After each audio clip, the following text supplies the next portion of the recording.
Hang on to your hats and glasses.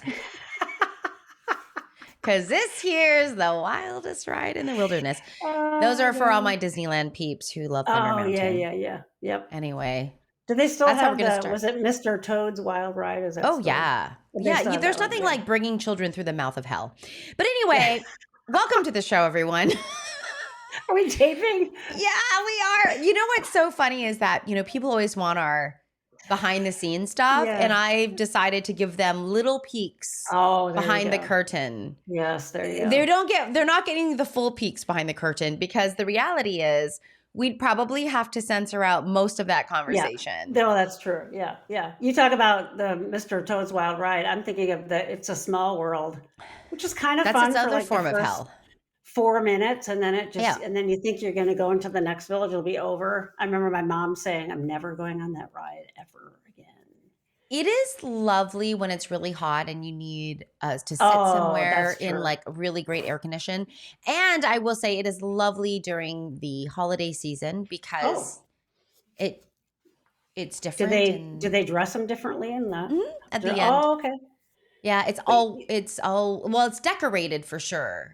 At the end differently, and then they sing Jingle Bells, I'm pretty sure, at the end. Oh, that's nice, because after the half an hour of It's a Small World, after all, it kind of becomes an earworm and makes you go insane. Yeah. We have had, my husband and I have had passes for, I think we calculated, we're going on 20 years. 20. Oh, nice. Awesome. Cool. Yeah. Yep. Yeah, we go a lot. We go a lot, even just for dinner and stuff. It's kind of that's fun. So cool. It's a really great way to run away from your problems. Yeah. I remember the first time we went to Disney World. I grew up going to Disney World and we stayed in the park, And then when you have to leave and go back into the real world, it's fairly jolting. It's like, I don't want to be in the real world. I'd rather be in Disney World. It's so much better. Yeah. It's so much better anyway. Yeah. So I get escaping. How did we get there? We got there. This is how tangential. No, actually, we'll say how brilliant our minds are, Dana. There you go. Yeah, exactly. We always How can I segue this into our topic? So when you're not at Disneyland, you still know Disneyland exists, which is different than, wait, am I doing the wrong topic? We can do that one if you'd like, Dana. Since you've come up with the segue for object permanence, we can talk about object permanence.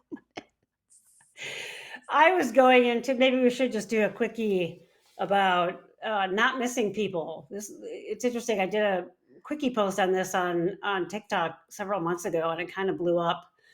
And it really is okay. So I can remember when when I was a kid and people would talk about being homesick. Homesick is a little different, but my brother or sister would leave town or my best friend would leave town and they're hanging away for them the whole time they're gone. And I'd be like, they're coming back. What's the big deal? They're coming back. And I really didn't understand this yearning of the person being gone. And then they did come back and I'm like, what was the problem? And so I think I posted something about this on TikTok and everybody was like, oh yeah, it sort of is like this idea of when they're not there, that ADD folks can have, it doesn't exist. It's like forgetting an email or something like that, where if it's not right in front of you, it doesn't exist. There's that in neurodivergence. And then there's also this not strong emotional attachment to what's not in front of you, but it's not like we've been pegged where it's they don't have attachments. There's something wrong with autistic people. It's more of that idea of, I know they're coming back. I know they're out there somewhere. They're not in front of me. So why kind of spend time twirling on that? Because they're not right there, but I know I'll see them again. Yeah. That gets challenged when someone dies, obviously. Like when I was a little kid, I hadn't really lost anybody yet. And then you lose pets and grandparents and those kinds of things. And it's like, oh, okay, now I kind of get that idea. But even then there's sort of this idea of knowing that that's like the life cycle and they're gone now and there's nothing I can do to control that. And I do think a lot of that gets misconstrued as us being not attached or emotional and kind of this robot type of thing. But I really do think it's just a different way of seeing that attachment or that thing. That there's a school in psychology that talks about object permanence, an object being like a person, right? There's a developmental stage with little babies where you can leave the room and they're just like, la, la, la, I'm happy, you know, or you can hand your baby to another person and they're like, hey, this person's great. And then they start to get that stranger danger, right? That the idea, or if mom or dad or their primary caregivers are gone, they start freaking out. There's this period of time like they're gone. The idea is they don't know they're going to return, right? They don't have this sense of object permanence. Now their brain is developed enough to know this thing that's normally here is gone, and I have no idea if it's coming back. And then you further develop and you see it comes back and you learn to self-soothe and all this kind of stuff that we learn a lot about in human development, right?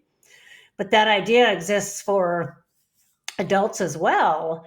And there is a dividing line. I see this. I don't know if I so much see it in ADHD, but it's definitely in autism. It's more of a, why stress out? It's not in front of me.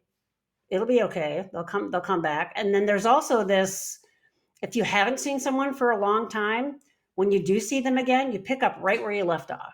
Mm-hmm. Where that, if that person's not neurodivergent, they're kind of like, what is happening here? And you're like, what? You know, I saw you 12 years ago, but we were in this place and let's just pick up from there.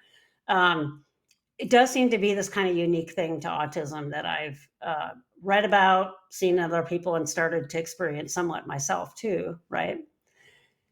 I'm thinking of where I teach, it's been my quarter off, so I haven't had interaction with my my workmates except through email. And we have graduation coming this Sunday. And so I'll see them. It'll be great to see everybody again. I haven't seen them in like 2.5 months. And I'll hear them say things like, oh, I missed you so much. And I'm like, I realize that when I'm with them, like, I did miss you. It's nice to see you again. But am I every day thinking, oh, it'd be so nice to see them? No, not so much. You know, because logically, I know they're still there and I'll see them eventually. I think that's a little bit different for like primary love relationships. I can still remember the first time I was like paying for my significant other, and I'm like, oh, there it is. But that's more of like, I do wish they were here with me right now because it would be better if they were here, versus other relationships where it's like, oh, okay. My sister, who I love dearly, just moved to Florida, and my wife was like, well, how are you feeling about that? I'm like, yeah, she's in Florida now. She was an hour and a half away before, and she's in Florida now. So, you know, we'll probably still talk on the phone as much as we used to, and it's fine. It's weird, right? Yeah. And then I can look at neurotypicals and be like, what is your problem that you're freaking out? Right? So that idea of object permanence, I'm blanking on the school of thought that has that. Piaget. Is it object relations? Yeah. Object relations, Piaget. Yeah. Yeah. Yeah. Is just different, I think, for us, and not necessarily like pathological and something that needs to be cured, but it's just very different, right? Do you feel like that? I mean, do you feel like that is relational? Like you were talking about, and I don't know, you know, as I'm just talking about this out loud, right? Yeah. Yeah. As you're talking about this, the thing that comes up for me is that my daughter is going to be a junior next year, and that, oh my God, I only have 2 more years with her under the same roof in the way that I have understood and known it for her entire life, right? Like, and so, and this brings, like, I could cry, like, in a moment, like I will, you know, other people though that I'm very close to, I'll be like, like,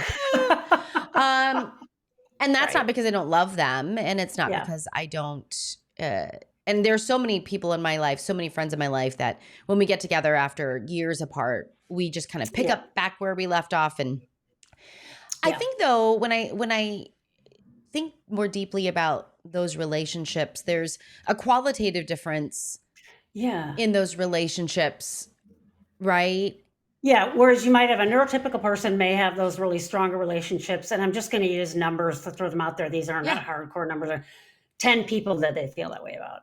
Yeah. Whereas we have it for 2, right? So like I have it Yeah. for my wife, Right. our dog that we lost, Our dog. and then, Yeah. yeah, and then when we lost our brother-in-law, who is very much an active part of our circle last fall, it was very jolting because um, Yeah. versus one of my other brother or sister-in-laws who I love dearly, but I hardly ever see them.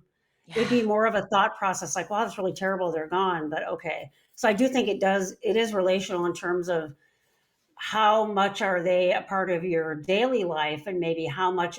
I think our capacity for that heart opening is just different than a neurotypical, right? Yes. It's And fewer, but the ones that we have are extremely deep, right? extremely Yeah. deep. This reminds me of the episode we did on forgiveness. Was it forgiveness or what Hmm. was it? What we were talking about the quality of relationships and how a lot of our neurodivergent folks, the quality of their relationships with their pets are so much Is greater yeah. than their relationships with like other humans. Family members or yeah, yeah, And yeah. that, I had a client who lost his bird and was Mm. devastated, Oh yeah, yeah, devastated. I've got yeah. clients who lose their pets, and their anniversaries are extremely difficult for them. We Hmm. have to be really mindful about, Hmm. anniversaries coming up, about, losing their animals, and then they'll be called insensitive because a Yeah, and they're grandmother like, will "Well, that pass and makes they won't sense. shed a tear. She was 94 and sick, and okay, that And she good for lived a great her." life. Yeah, she lived a great life. Yeah, exactly, Like that exactly. broad, she lived her life, Yeah, And so yeah, this is not for us. It's really comes back to understanding and the context of things, yeah, and that yeah, there's not something wrong with a neurodivergent individual that yeah. It's just says different. Yeah, it's just different. And I love yeah. the capacity that you're talking about. Mhm. Maybe, you have the capacity for that kind of deep Yeah, kind of relationship, deep yeah. love, Oh, deep yeah, whatever yeah, that is, deep X, right? yeah, You don't have many of those though. There's not a yeah. bandwidth for many of those. And Right. doesn't that kind of like it fits in the sense of what we do, you do deeply. You do it Yeah, all. so your You bucket's more full, right? Yeah, yeah. it does make sense that the depth is so much that the breadth can't be as much. Yeah, It for just sure. Yeah, can't be as yeah, much. I do see though that with my clients, the loss of their animals. yeah, yeah. The missing Especially of if their they're animals is yeah, really yeah. I had an animal that I got. It was a dog I had, a Sheltie that I got, a retired show dog from someone. I got her when she was 9. I think I had her for 3, 4 years, and I was sad. But it wasn't nearly the same as the cats I had from very little kittens and the dogs I've had from day one. Like my little puppy now, when she gets up here, and I can tell what she's doing. She's like kind of suckling on my earlobe. That's Jesus wept. Are you kidding me? So having them from yeah.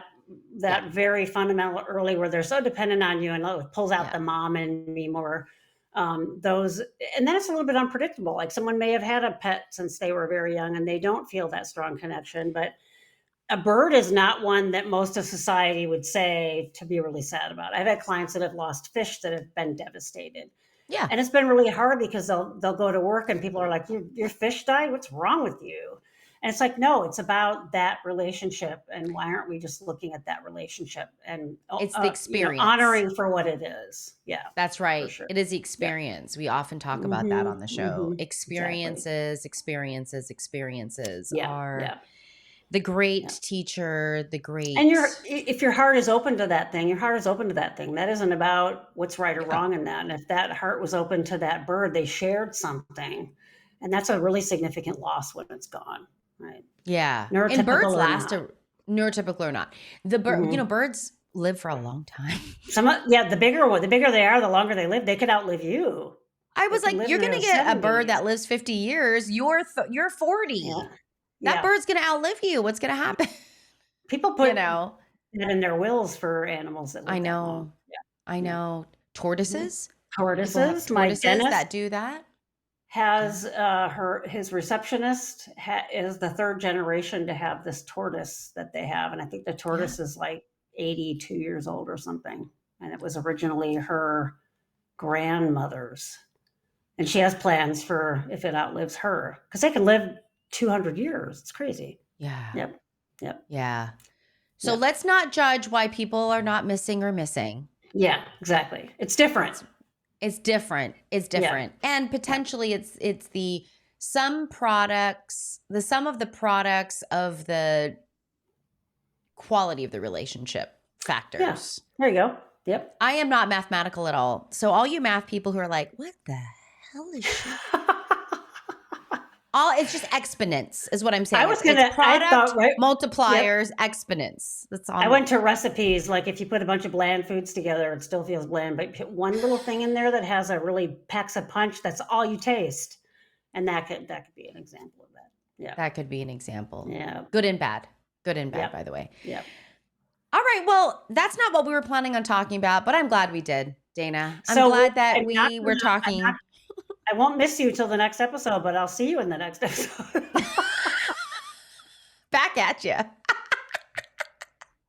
Because I never come back. But yes, and if we said that we don't miss our wonderful listeners.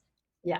Oh no, always. Yeah. I mean, they're the best. Yeah. All 7 of you. We love you. Yeah. All right. See you in the next episode, everyone. Be good to you. Bye, everybody.